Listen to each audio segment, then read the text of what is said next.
The Acolyte is the latest in a long series of Star Wars TV shows. The 8-episode series follows May and Osha, two girls with Force powers who are separated as children. Now grown up, one is on a path of vengeance towards the dark side, the other is trying to put her past behind her after walking away from becoming a Jedi. The story also involves Jedi who are responsible for their separation, and a terrible truth unfolds about their involvement whilst a sinister evil is beginning to rise.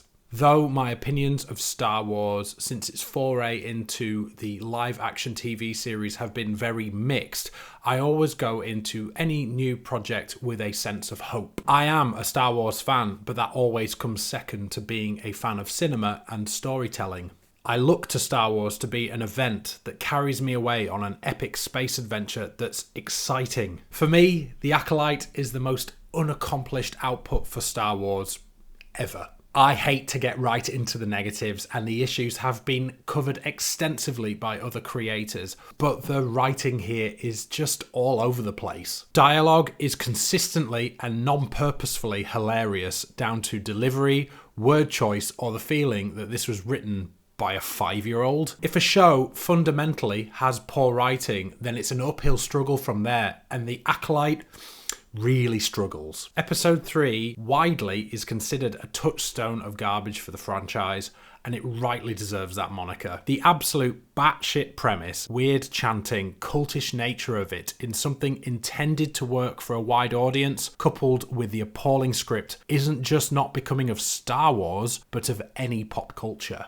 At the heart of The Acolyte, though, is the seed of a really good idea. I like the thought of miscommunication and misguided but well-meaning actions that turn into life-altering traumatic situations. Master Soul's arc as a character is a good one in its foundation. It's hard to watch a man try to do good but fall foul of moral pitfalls. It's just handled by writers and producers who don't understand the nuance of making this work on screen. Some of the earlier action set pieces and fights are cool, exciting, and well shot. But unfortunately, that's where the positives end for me. From the mystery box style writing that constantly cuts off any actual development of the plot with convenient cut-offs and distractions, to the laughable dialogue in so many of the flat, uninspired scenes that feel pandering, misguided, contradictory, and just low effort. I found myself often questioning the motives of so many of these characters. I also fundamentally didn't know who to root for, and I didn't connect with any of the characters, save for maybe Master Soul. In a show that spans 8 episodes and runs for a total of 5 hours, it's alarming how little depth and emotion there are to these characters. Jung-jae as Master Soul does good work, especially as he learnt English for the role, though it becomes obvious later in the show. Manny Jacinto put in some great scenes once he got more involved. You feel he's giving his best, and it's a shame he's let down by poor scripting.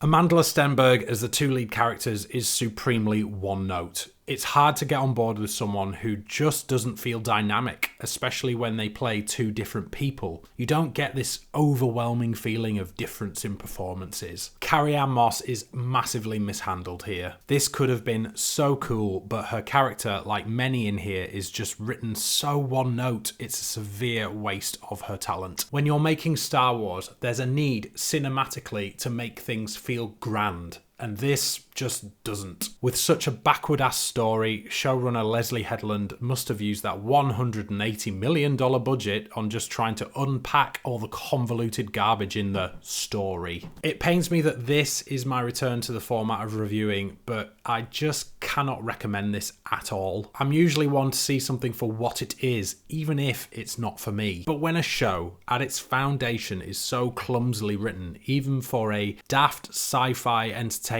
kind of franchise like Star Wars it's impossible to see the positives. Case in point, a character teaches a child not to use something for violence and then immediately does that, an elevator being magically turned on 16 years after the core power system got blown up. An antagonist deciding that they want to be good out of absolutely nowhere. The list of idiocy is endless.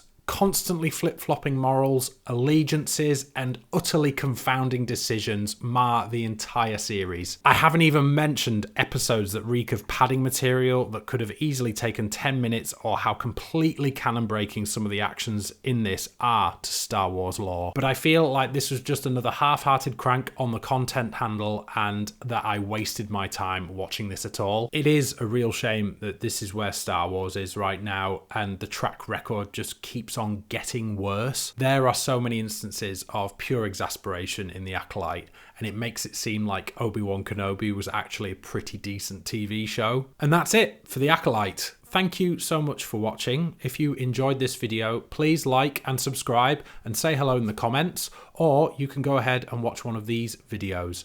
And I'll see you on the next one. Bye.